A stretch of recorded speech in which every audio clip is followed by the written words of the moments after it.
Hello and welcome. Sorry about that. I didn't have my mic turned on. Hello and welcome to Morning Brew on Labour Social. It is Friday, the 24th of November, 2023. It's almost all over, and not just the year. It's looking like the Tories are entering the home straight, or the home stretch if you're American. Apparently they use that expression. That's fine. Just want to say hello to everyone in the chat there. Hope you're all doing all right. So let's get into this. So the government currently has only just a quarter of the polled population saying they're going to vote for them. There's people who are going to vote, right? This isn't just like any random person. This is all the pollsters across the board are saying to people, are you going to vote Conservative? And 3 out of every 4 people are saying no. In fact, if you look at people who are aged between 18 to 24, the number of people saying no rises to a staggering 99%. 99%. Jesus. That's a lot. So, people are not very happy with them. But at the same time, the government is extending its powers way beyond how it should. And there's a really good article in the Guardian this morning that I was reading, and I've put the link to it in the blurb below.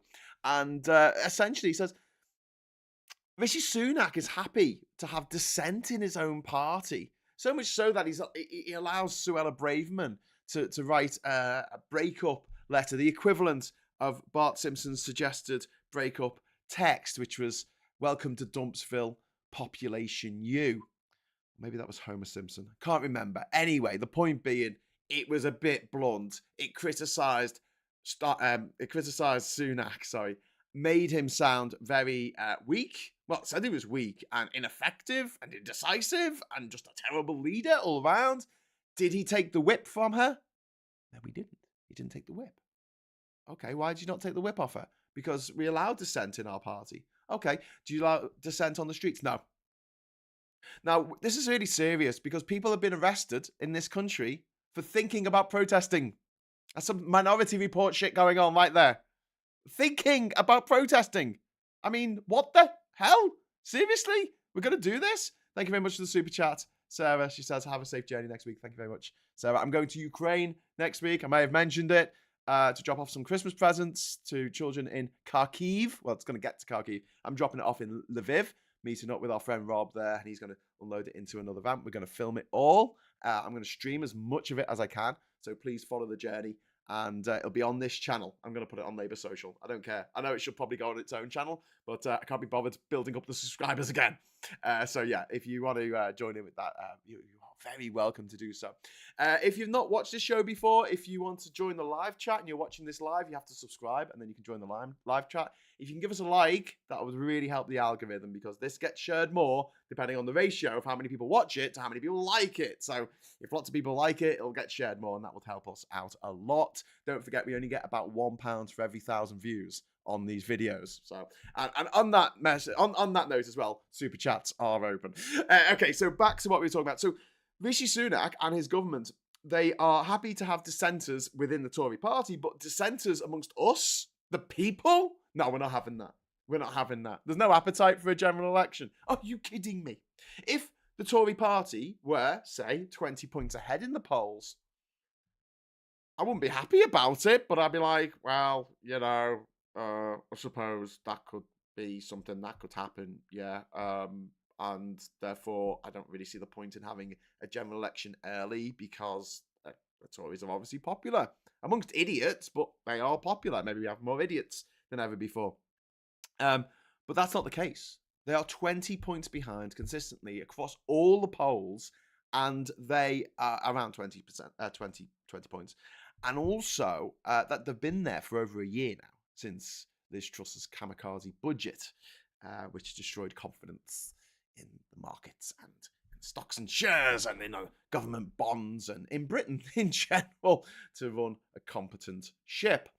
But yeah, so the worry is that the Tories are flailing around at the moment, trying to cling on to power But they are trashing stuff on the way out, like our rights. But also, they're setting things up to make it very difficult to undo what they're doing. And also, they're setting things up so if they ever get in again, they're going to go even more authoritarian, more mind-blowingly demolition man, dystopian future style thinking. And there's in this article, it's put a good way. National conservatism, which is this movement. It's not just in the UK. Obviously, we're seeing Geert Wilders being being elected with the largest majority in the Netherlands, which is painful to see. Geert Wilders, I think his name is. He's been around for years, being a right-wing loon. He's basically the Nigel Farage of the Netherlands. He's got in there, and then you've got Javier Milei in Argentina. He's got in. Before them, we've had Bolsonaro get in. We've had Erdogan in Turkey managed somehow to win his election. And in America, it does look like Trump is going to win the election. And what this national conservatism, this international national conservatism, if you want to put it that way, it advocates for a strong but limited state, but it wants to take away liberties from people. Like, it wants to take away restrictions, regulations on companies, on people with money, but for the rest of us, it doesn't want to take them away. A really good example is this is Javier Milei, who is he says he's an anarcho-capitalist, something, whatever, anarcho-libertarian, I think he calls himself, right? But he doesn't agree with abortion, so he's libertarian up to a degree, and then he says no, women shouldn't have bodily autonomy, and you're like, oh, what? Hey, well, how does that work? Same in America. So in America, the conservatives over there, they say, oh, we've got to have no regulations. Business should be able to do what it wants. Companies they can put as much shit in the rivers as they want, right? But we're going to dictate who you sleep with and how you sleep with them and what they can do once you've slept with them. And it's like, really? You're going to control our own bodies, decide what we can do? And I honestly believe that this is one of the things that is the big battle now between this conservative mindset and the liberal mindset, which is that the conservatives just want to impose their worldview. They want to impose their values on other people. And whereas I think and I believe that the one thing that you own in this world, the one thing is your body. That's it, right? That doesn't give you a right to drink and drive. That doesn't give you a right to go around wielding a knife or a machete or a chainsaw in public, okay? But as far as bodily autonomy is concerned, that should be one area where the government can just F off. And I won't go as far as saying that things like, the anti-vaxxers have anything valid to add to this, because that damages other people. And before anyone puts anything into the chat, my partner is deaf because she couldn't be vaccinated against measles, got measles as a child, and has been deaf ever since. So please don't, even if you are an anti-vaxxer, just don't even bother commenting, because I will block you, because I've no time for it whatsoever. But that's not the same as bodily autonomy. Getting a tattoo or taking drugs in your own house or getting a nose piercing or knob piercing or whatever you want to do, that's your choice. That is your body. You can, if you're a sane adult, you should be allowed to do that. Smoking in public? No, because it hurts other people. Do you see the line? Do you see, if you're just hurting yourself, if you're just doing daft things to yourself, fine. But if you're doing horrible things to the people around you, like making them die of lung cancer, that's not on. Okay, really simple, really straightforward. But weirdly, the Conservatives, they never wanted a smoking ban. It was Labour that brought in the smoking ban. They'd be quite happy for 12-year-olds all over the country to be smoking, because they get the backhanders from British American Tobacco and Philip Morris and big tobacco firms. So they've got this weird, skewed, what I would call disgusting morality, which is so wrong. It's like they want to take rights away from individuals, but give those rights, my individual right to want to take rights away that don't hurt anyone. Where two people are in love and they want to, consummate that relationship, who are we to stop them? If they, both adults, both sane. I mean, obviously there's a few caveats, but in general, That should be fine, right? No, no, no, no, no. You can't have that. No, it's disgraceful. There's a place in America right now that's basically made being gay illegal again because they want to all the negative things you can do, like owning a gun or deciding not to get vaccinated or deciding that you're gonna do something horrible to the people around you. They want to liberalize that.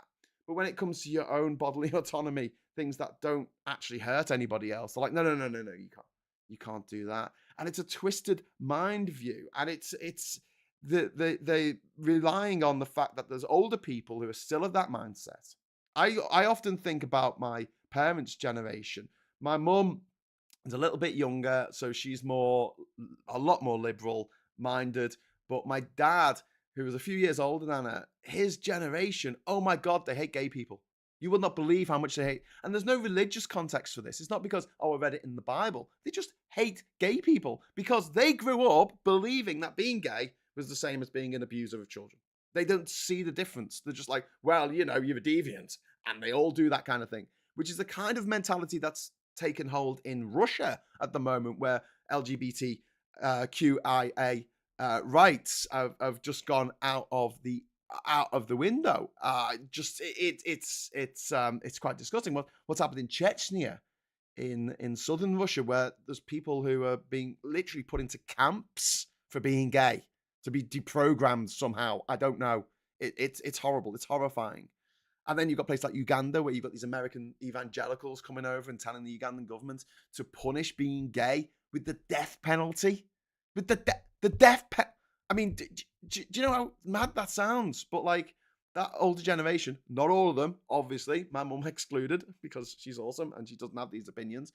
And a lot of people I know out there, probably people watching this, I assume, don't have those opinions. But they're relying on this shrinking number of older generation people who have this attitude.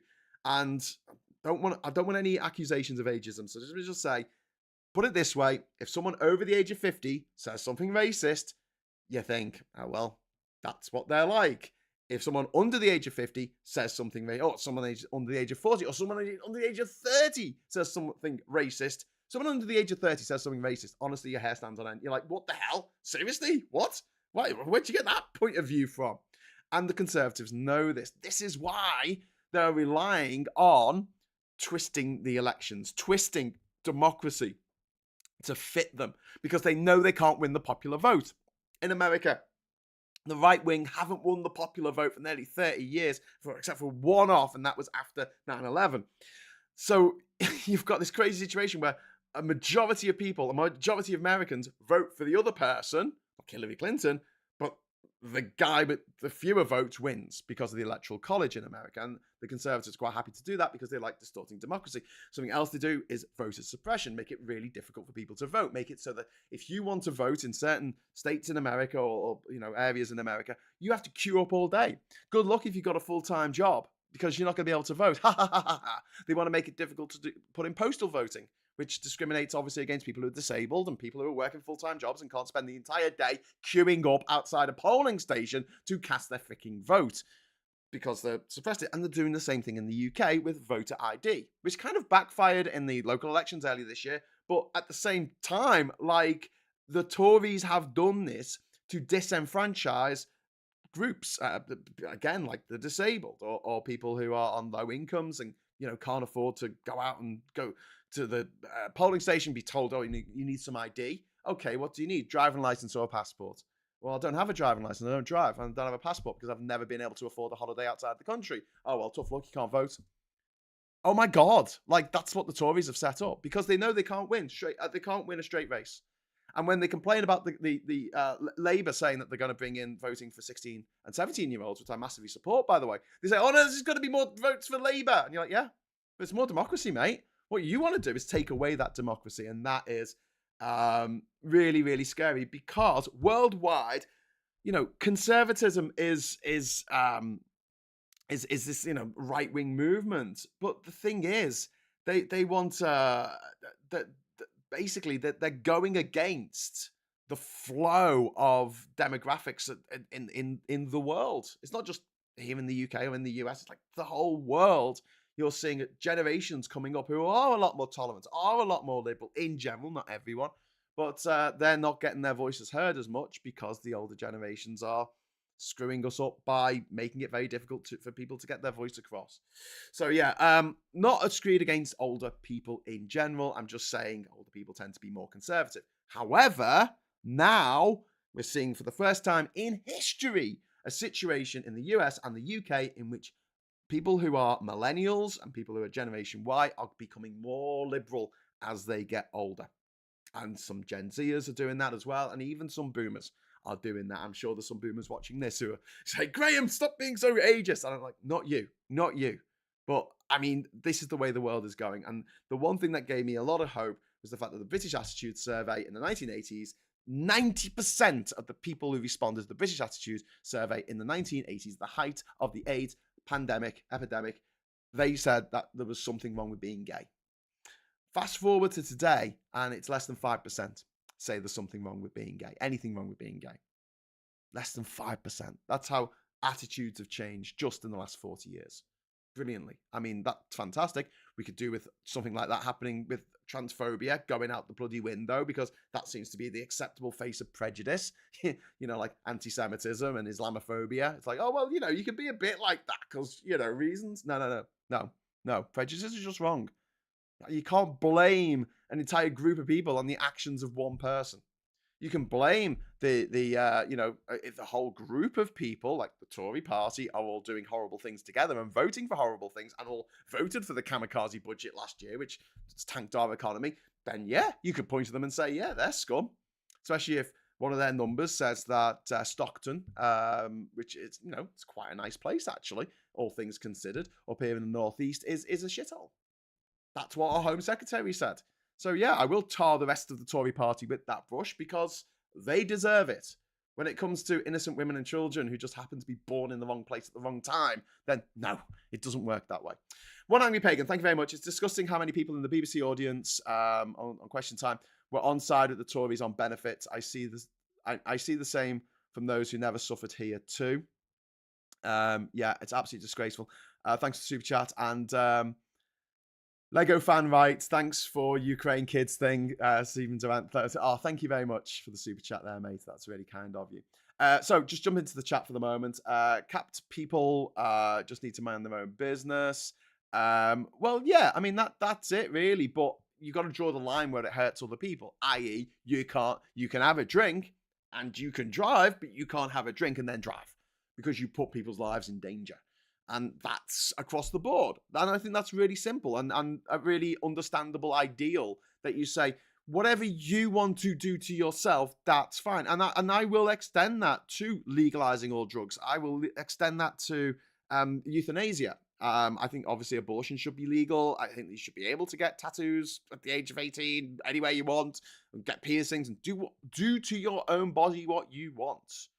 And there's a lot of people who have a massive problem with this, especially when we talk about transgender people. How dare they? How dare they change their body in some way? That's, you know, not how it should be done. It's like, no, that's what they want to do with their own body. What the hell has it got to do with anybody else? So that kind of bodily autonomy, just that is there. The idea that people are going to go through something as life-changing and slightly traumatic, I mean, quite traumatic, as gender realignment surgery. I mean, I've had surgery in the past and it's terrifying, you know? So these people aren't doing it because they think it might be a, you know, bit of a laugh because it's a fad. This is serious stuff that they've thought about for years before it goes ahead. And then when it does go ahead, it's obviously a scary operation either way. And things could go wrong, but they generally don't. And the number of people who regret having that surgery is tiny. It's tiny compared with people who regret having knee surgery or any other form of surgery. But even if there was lots of people who regretted gender realignment surgery, even if those fictional people did exist at a level that was a bit concerning, so what? It's their body. They made that decision. And, you know, if they decide it's the wrong one, okay, we can be sympathetic and help them and do what we can. Go to the tattoo removal place if you've got a tattoo of your ex-boyfriend or ex-girlfriend's name on your arse. Fine, you know. But allow people to do that. You don't stand in their way, and you don't do things like the way that the transphobe lobby, this very, very powerful lobby of transphobes, which include the richest author in the world, don't forget, want to stop children from having puberty blockers, and then they say, well, if you haven't had them, you can't compete in sports when you're older. Just absolutely shutting transgender people out of sports, which is so unfair. And we've talked about this before. Let's have a think about how we redefine sports. Let's have different categories based on bodies, based on muscle mass, based on your, your weight. We do it with boxing. We don't have a featherweight fighting a heavyweight for good reason. It's unfair. Let's have a system in which, yeah, let's have the 100 meters for dad bods. Okay, yeah, I'm up for that. And then you can categorize people, whether they are men or women, into different. You do it for the Paralympics as well. A much fairer system, instead of having these people who are freaks. Let's face it. The women who are 6'6" and built like big shit houses, winning all the races, winning all the competitions, and the vast majority of women can't even hope to compete against that. Obviously it depends on what your discipline is, but I mean that would make things a lot easier for the rest of us as well. And this is the thing about equality: the more equal you make society, the better you make it for everyone. I'll give you an example. Because of my partner's deafness, at the recent conference she was at, they made a point of subtitling everything, because they knew that she was going to be there. She's a powerful member of the organization, and they wanted her to be able to understand what people were saying. And obviously it was predictive text, so we kind of got it wrong now and again, which is always amusing. But generally speaking, it was spot on. And loads of people came up to her afterwards and said, thank you, for getting the subtitles up. She didn't do it. The company did it, but she got to, have that experience. But then other people who can hear, who might not have been able to hear everything that was going on because people were rustling bags or moving about, or maybe you just missed something. You're like, what did they just say? If the subtitles are at the bottom, you've got it. So it actually helps other people as well. I went to see Killers of the Flower Moon the other week with Ben Chambers, and it was a subtitle showing. I wasn't with my partner; she didn't want to see it, and it was much better for having subtitles, because I understood what they were all saying in their weird, Southern American drawls. There you go. That's it. And it made it easier to follow the story as well, because when someone was off camera, it would say what their name was. So it could be, because when you watch a movie with lots and lots of different characters, it could sometimes be difficult to figure out, well, who's that? And yeah. Anyway, right, moving swiftly on. Rachel says, my alignment surgery cost £11,000 in the 1990s. Bloody hell, still paying for it. I think, Rachel, I feel like it should be something that is available for all on the NHS, but as we know, they don't make it that easy. They make it so you have to wait for years. I don't know why I'm telling you this. I'm telling the other people watching this. And and then the add to that, every time I go on fucking Twitter these days, right? For the last, 3-4 years, every time I've gone on Twitter, there's been someone's name's been on the right, and then I've clicked on their name and they've said or done something transphobic. Like every day, every freaking day. Now, for those people out there who aren't trans, just imagine it was your minority, whatever your minority is. Maybe you're into D&D or something, maybe you're into BDSM, whatever. But imagine like every single day of your whatever particular minority that you align yourself with, and we're all somehow in a minority. I'm one of those weird people who think that the best movie ever made is Crank. There's not too many of us out there, but imagine like every single day toxic rhetoric being put out, and lies and fear-mongering was put out about you personally. That's it's just so wrong on so many levels. So and Sarah's saying they stopped trans women playing chess. Yeah, that's how mad it's got. And they call themselves feminists, and you're like, hang on. So the feminists are saying that women's brains aren't as good as men's brains for chess. This isn't an arm wrestle, guys. This is chess. This is literally chess. Do we have to have a separate league for women's poker? Do we? My God. Grim Fantango says, I'm into BD and DSM. um, my son is Marine vet and he is trans. No one picks on him, though. Well, there you go as well. Indeed. Number 3, I don't feel uh, able to comment about trans issues. Live and let live is my view. Yeah, absolutely. That's my view as well. And the reason why I comment on it is because I've got friends who are trans, and when I've spoken to them about this, and they say we need more people to speak up about it because people don't. They get all embarrassed and go, "Oh, I don't really know if it's my place to say." And the transphobic lobby have done the very, very well-funded, conservative, ultra-right-wing transphobic lobby have done a very, very good job of conflating feminism with transphobia. And those two things could not be further apart. Transphobia is not feminism, and feminism is not transphobia. It's about inclusivity for all, not just cutting out a minority and saying, "No, not you." That's disgraceful. It's a disgraceful distortion. Anyway, right. So I was going to subtitles. My hearing is shite. Being too many years being a drummer and sat against the back line. I love subtitles. Well, this show's got subtitles. If you click on the little subtitle icon, I don't know which side it's on for your screen, but yeah, you should be able to get live subtitles up. And we do that on purpose because, yeah. Nick says, so much love for the trans community in the chat. You're all amazing. Can't see the transphobic comments as I must have blocked them long ago. No, if we see any transphobia, we'll stamp that out because it's horrible. Right, so back to the main point with 1 minute to go. 1 minute. I'm going to wrap up absolutely everything.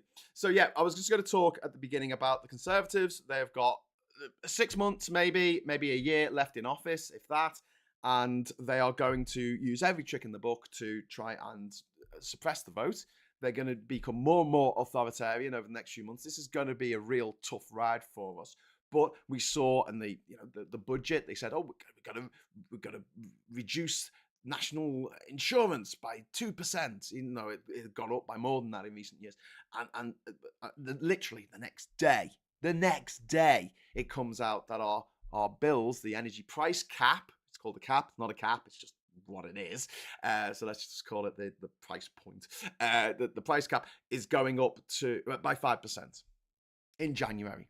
And everyone's going to have to pay that. And it's one of the most regressive taxes out there because everyone has to pay the same amount because it's your standing charge. It's your standing charge. So it doesn't matter if you have a big house, a little house, you know, you're renting, you own the house, you're a pensioner, you're a millionaire, you're living in poverty, you have to pay the same standing charge because that's the standing charge and it's a regressive tax and it's so wrong.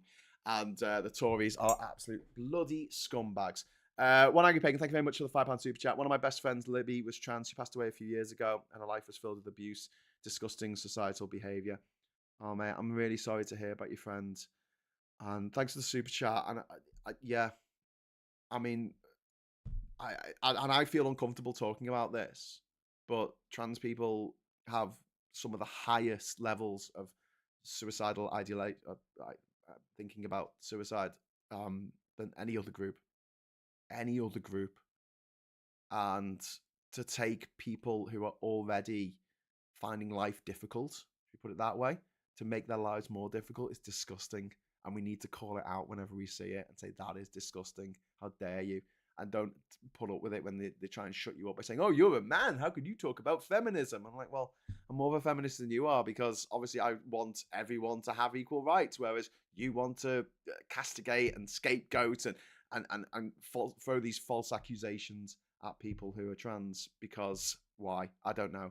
There's a certain subset of people who want to make their lives harder for themselves, especially if they are women in their 50s and 60s and maybe they don't look traditionally feminine and they want to make it so if they walk into a public bathroom, they might get abused because someone might think they are trans. Yeah. Great setup there, ladies. Thanks. You really thought that one through. Really.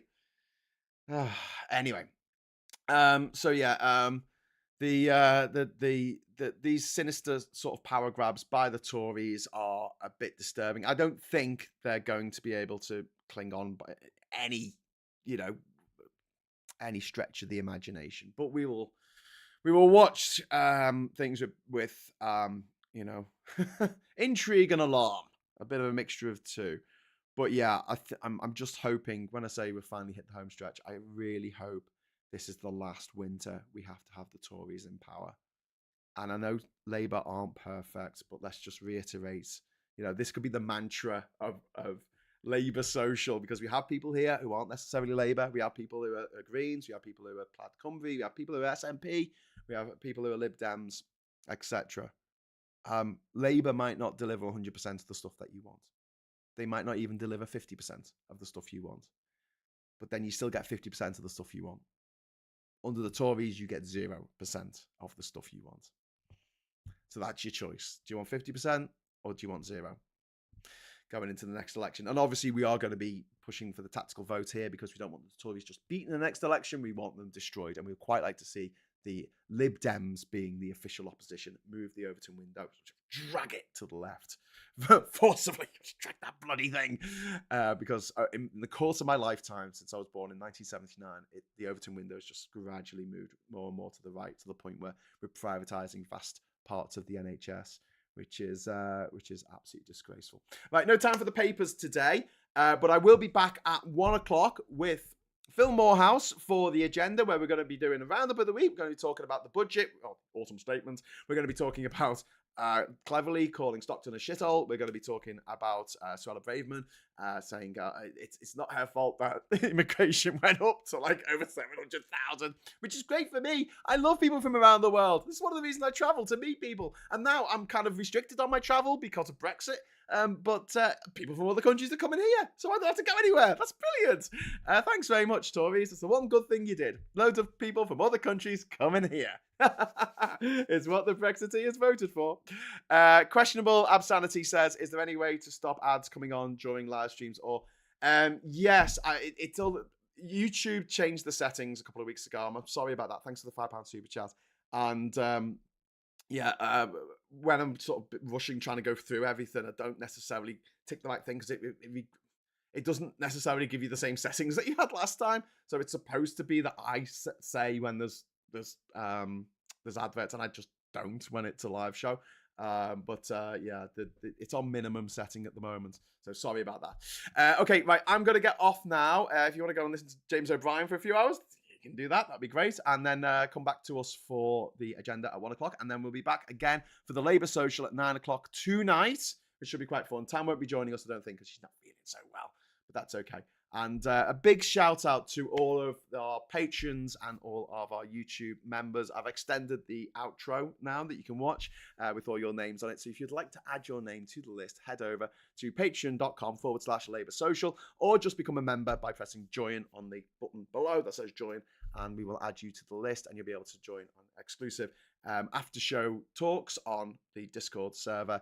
And hopefully in the new year, we'll start having some meetings up in real life, which is one of the ideas that I had. One of the goals, the dreams I had when I set up Labour Social earlier this year. Right, okay, everyone, thank you very much. And until next time, I'll say hello, good evening, welcome, and goodbye.